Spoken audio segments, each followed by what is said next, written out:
Hello, this is Preston Salem of Home Section, Carolina. I'm here today to share a couple of winter maintenance tips with you. The first tip is to clean out your gutters. A lot of times the fall has created leaves, branches, and things that are going to clog your gutters. Downspouts, as these gutters get heavy, they start to pull away from the house. They can also cause damming, which the gutters fill up with debris and branches, and when the moisture comes in, it can overflow back into your roof sheathing and your fascia. But anyway, keep the gutters clean, especially if you live in an area that has a lot of trees. That's the first one. Second one is check all your trees around your house for dead branches.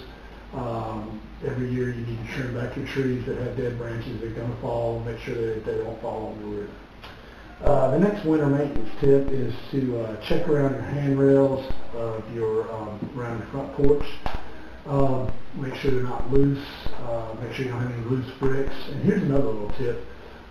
If you get ice or snow this winter, do not, the salt people are probably going to call and be mad at me, but do not put that salt on the snow melt stuff, because what happens is as the snow melts, that salty water gets down into the mortar, and it actually causes a lot of damage to the water, make the bricks even looser and make a lot of problems for you. Also on sidewalks. You may have seen sidewalks that are stalling or pumping up. A lot of times that's from rock salt. So anyway, stay away from that. The next tip that we have is to check your insulation. Go in your attic, in your crawl space, check the insulation.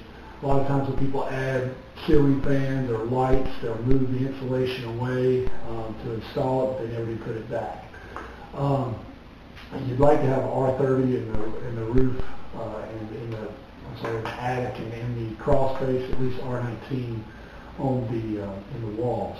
Now, curious, if you were, let's say this wall behind me was missing insulation, what you might notice too is condensation will build up on that wall. You ever notice when you have a cold drink on a hot day, what happens to it is you get condensation, it slips.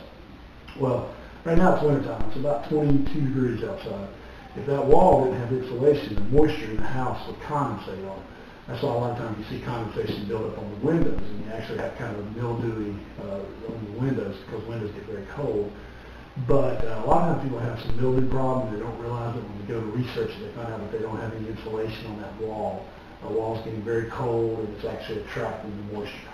So obviously, check all your insulation. Make sure that it's evenly distributed. You may want to add more in the attic. In my experience, it's been a lot more cost-effective to have an insulation blown than to try to roll it yourself. I've done both, and having it blown was a lot more economical and a lot more fun than rolling it yourself. Keep your house warm. A lot of studies have shown it really doesn't pay to turn your heat off and on up. It's usually better to keep it a consistent temperature. Let's see. Check around windows and doors for caulking. Wood expands and contracts, and so does mortar. Especially around trim, around doors, and around the corners. And I hate to say this, but when it gets cold, everything shrinks. Most of us men can relate to that, but wood shrinks and it expands in the summertime. So what happens is all the sealant in the joints will, it can only expand and contract so many times, and then it needs to be resealed. So check all your caulking and sealant, because otherwise moisture is going to get up under those joints and behind those joints where the wood's not primed and painted. It's going to cause moisture damage. Check your filters.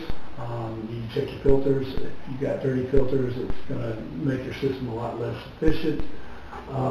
And your heating bill is going to cost a lot more. Another thing you might want to check is the bottom of your doors. If you don't have returns in each room, typically you have a return like in the hallway over there, but you have registers in each room. If you shut all the doors and there's not a gap underneath it, what will happen is the air will actually go down into the carpet, the padding, go under the door, and then come back out. So what's actually happening is that your carpet is acting as a padding, and acting as a filter. So the carpet gets real dirty, and then people, they vacuum the carpet, but it leaves a really dark edge around the perimeter And if you've been in a house, especially with white carpet, light brown carpet, and you notice a dark edge around the perimeter, check the doors. They're probably not trimmed at the bottom, and when you have that door shut, the air is not circulating properly throughout the house. Let's see. Check all your faucets. Make sure they don't leak. Let's see. Check your vents. Check your ducts. Make sure they're not dirty. Have them cleaned out. But that's about all I have. Just bringing you some winter maintenance tips from Preston Allen and Home Inspection Carolina. Thanks a lot for listening.